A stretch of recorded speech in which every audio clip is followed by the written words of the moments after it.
Hello, নমস্কার। আমি নরেন্দ্র মোদি বলতেছিলাম ইন্ডিয়া থেকে, দিল্লি থেকে। আপনি কে বলছেন? হ্যালো, দয়া করে পরিচয় দিন। Hello, hello, hello, hello. নমস্কার নমস্কার কাকাবাবু, নমস্কার। আমি পিনাকি ভট্টাচার্য বলতেছিলাম প্যারিস থেকে। আর আপনাকে কিছু কথা বলবো, খুবই ইম্পর্টেন্ট কথা। আপনি ফোনটা দয়া করে রাখবেন না। তোমাদের সাথে কথা বললেও তো ভয় লাগে। এই মনে হয় বাস দাও, ওই মনে হয় ওখান দিয়ে বাস দাও, এই মনে হয় পেছন দিয়ে বাস দাও। এই জন্য তো ভয় লাগে। তা যাই হোক, ফোন যখন করেছো বলো। আমাদের দেশের একজন সুসন্তান, আমাদের গর্বের সন্তান, আমাদের সেই ওসমান হাদি, এর উপর যে অ্যাটাকটা হলো, এটার পেছনে ইন্ডিয়ার হাত রয়েছে। আপনি কি মনে করেন? না মানে আর কি ওই তোমার ভালো আছো তুমি? ওই করছো? ওই খাওয়া দাওয়া হয়েছে সকালবেলার? পিনাকি ভট্টাচার্য। আচ্ছা, আমি অ্যান্সার পেয়ে গেছি। তো এখন দ্বিতীয় কথায় আসি। এখানে কি লিপ্ত আছে শেখ হাসিনা, মানে ওই বাসরানী কি লিপ্ত আছে এখানে? ও হাসিনা।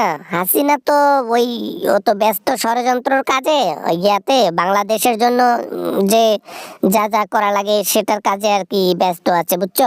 ওনাকে বলে দিয়েন যে বাংলাদেশের জন্য যত ক্ষতি করবে, ওনার নিজের জন্য তত ক্ষতি আরো বেশি বাড়বে। বুঝতে পেরেছেন আপনি নরেন্দ্র মোদি? আপনার কি হয়, উনি ওয়াইফ নাকি কোনো কিছু? আরে না না না না, আমরা কি বিয়ে শাদী করছি নাকি যে ওয়াইফ হবে? আমার বেস্ট ফ্রেন্ড, আমার মানে বন্ধু, একজন ভালো বন্ধু। প্রথম থেকে আমরা বন্ধু ছিলাম, এখনো বন্ধুই আছি। আচ্ছা আচ্ছা, সেটা আপনাদের ব্যাপার।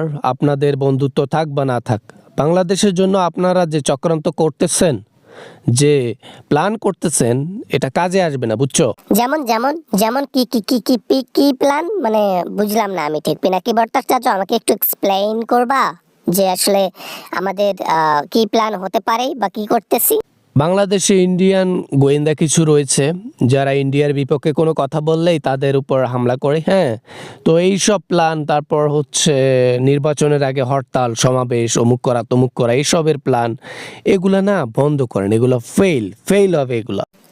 না মানে আর কি ওই পিনাকি ভট্টাচার্য, তুমি একটু বেশি ভাবছো। আমরা আমরা এগুলা করি নাই, আমরা করবো না এগুলা। হ্যাঁ, আমরা ভালো চাই মানুষের সব সময়। ওসমান হাদির সাথে যে ব্যাপারটা ঘটলো, এটার মধ্যে ইন্ডিয়ার হাত আছে কিছুটা আশঙ্কা করা যাচ্ছে। শক্তপোক্ত প্রমাণ পাওয়া যায় নাই, তবে খোঁজ চলছে। প্রমাণ পাওয়া গেলে বাস দিয়ে দেব। সব ওই হাসিনা হাসিনা হাসিনা জড়িত আছে, ওগুলার মধ্যে আমি নাই। ওগুলা ছোটখাটো জিনিসের মধ্যে আমি যাই না। হ্যাঁ, এই হাসিনাটাই একটু ওরকম, তো ওর জন্য আমার রেপুটেশন চলে যাচ্ছে। যে জিনিসকে রাখলে নিজের ক্ষতি হয়, সে জিনিসটাকে ছুঁড়ে ফেলাই আমি মনে করি উত্তম।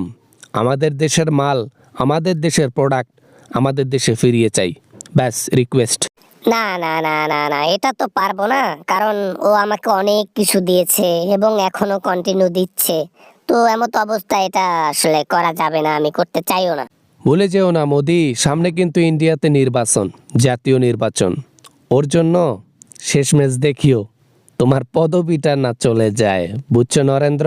না না না, এমন আশঙ্কা যদি আমি দেখি ভুল করেও, তাহলে ওকে ডিরেক্ট আমি বাংলাদেশে পাঠাবো। এক কিঞ্চিত পরিমাণ ভাববো না, কারণ পদবি আমার কাছে বড়। ও না। এখন পাঠালে আপনার রেপুটেশন বাঁচবে, আর আমাদের মালটাকে আমরা পেয়ে যাব, শাস্তি মনের মতো করে দিতে পারবো প্রশাসনের হাতে তুলে দিয়ে। কি করবেন ভাবেন। না না না, ভাবা ভাবির টাইম নাই। ওকে ফোনটা রেখে দিলাম। ও যখন আমি বিপদে পড়বো বা যখন আমি বুঝতে পারবো যে রেপুটেশন খেয়ে দিচ্ছে হাসিনা আমার, তখন আমি তাকে পাঠাবো, তার আগে পাঠাবো না। ওকে ফাইন, প্যারা নাই। দেখো, তোমার মন যখন চায় তখন পাঠাও।